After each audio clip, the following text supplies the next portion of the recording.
Bonjour à toutes et à tous, bienvenue sur votre chaîne d'information régionale pour décrypter et débriefer l'actualité sportive du week-end avec notre consultant, le rédacteur en chef de Sprint Magazine, Guillaume Van der Schaak. Bonjour Guillaume. Bonjour Adrien. Je le disais donc, on va débriefer le week-end sport, on parlera bien sûr de football, de basket, de volleyball, d'athlétisme, de moto, bref, le sport dans la région, c'est d'abord forcément le football, la Ligue 1, avec le match nul du LOSC samedi après-midi face à Lyon.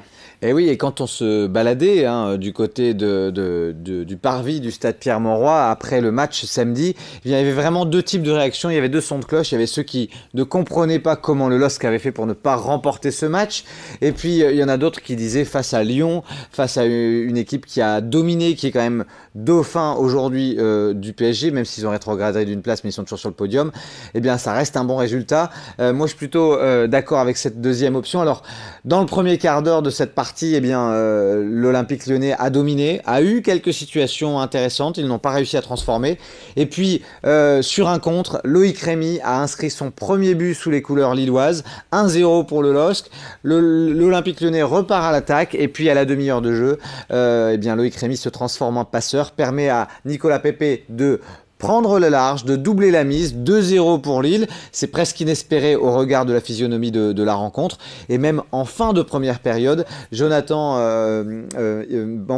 Iconé a l'occasion de tripler la mise, mais sa frappe se heurte au poteau de Lopez, le portier lyonnais, donc on rejoint les vestiaires avec 2-0 pour le LOSC, les supporters lillois exultent, mais en seconde période, eh bien l'Olympique Lyonnais a dominé, même si le bloc lillois était bien regroupé, eh bien il y a eu une possession outrageuse. Je crois que les Lyonnais ont eu 72% de possession du ballon dans cette rencontre. C'est dire s'ils ont été dominateurs.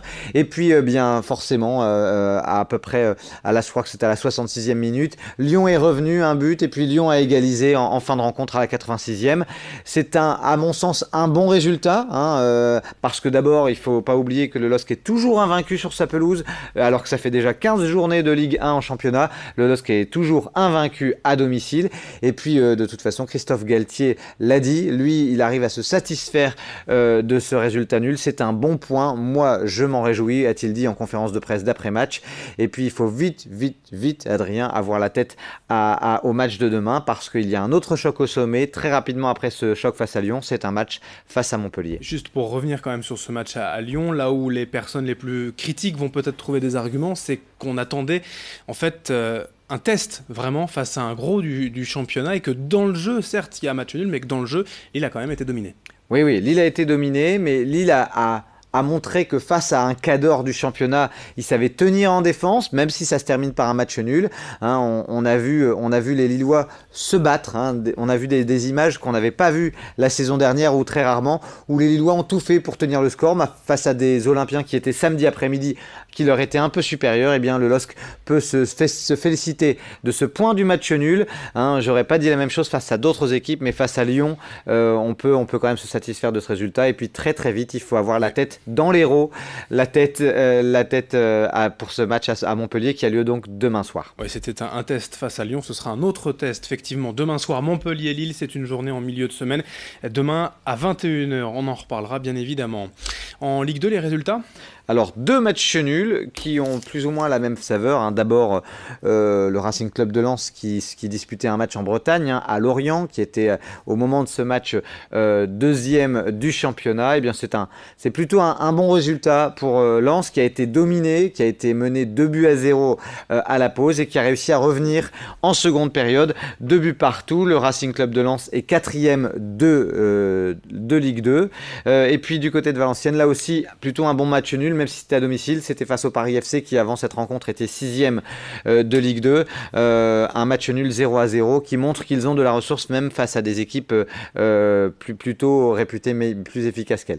Les résultats de National aussi. National, Boulogne qui fait match nul face à Rouen-Quevilly, et puis déception pour les joueurs de l'USLD, les Dunkerquois qui se sont inclinés à domicile face à l'Entente Sannois Saint-Gratien, 2-1.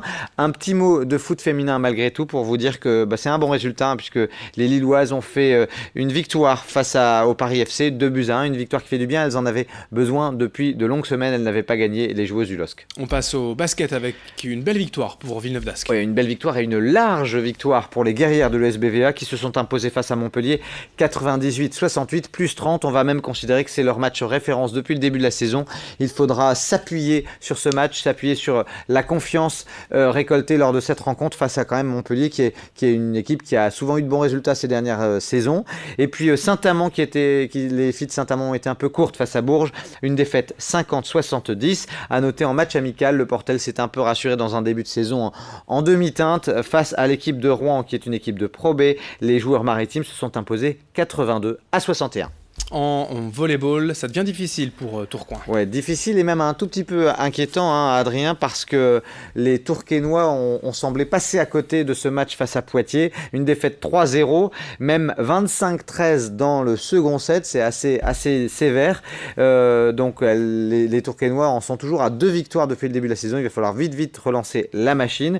En Ligue B, à l'inverse, les Cambrésiens n'en finissent plus de nous surprendre. On se demande même s'ils vont pas finir par aller chercher un ticket pour la Ligue A parce qu'ils en sont à 7 victoires, une défaite. Et ce week-end, ils ont fait respecter leur loi face à Nancy, 3-7-1. Allez, de l'athlétisme avec le cross du Héron. Superbe réussite pour la 6e édition du cross du Héron, le cross organisé par le VAFA, l'entente Villeneuve d'Ascq Fretin Athlétisme.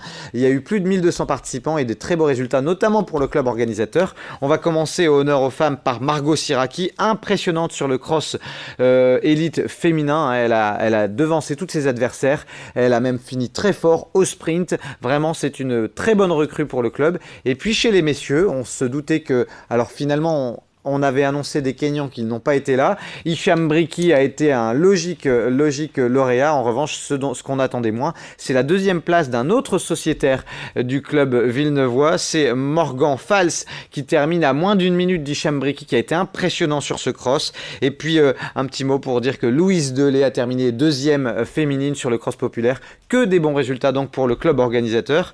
Et puis, il y a eu une belle météo. L'année dernière, il y avait eu de la neige. Là, cette année, une météo sympa, une course enfant avec du monde et de l'ambiance. Et même le soleil a fait son apparition avec le Père Noël qui était présent et qui a couru la course des élites des messieurs. Juste 15 secondes pour une dernière info, motocross. Simplement vous dire que Milko Potisek a terminé 2e derrière Watson en championnat de France de course des sables. Et puis vous dire en rugby que les filles du LMRCV ont perdu 29-3 à Bayonne. C'est un peu dur. Merci Guillaume pour toutes ces infos. On se retrouve vendredi pour un nouveau Week-end Sport. Bonne semaine à tous. Merci de votre fidélité. L'info continue dans un instant.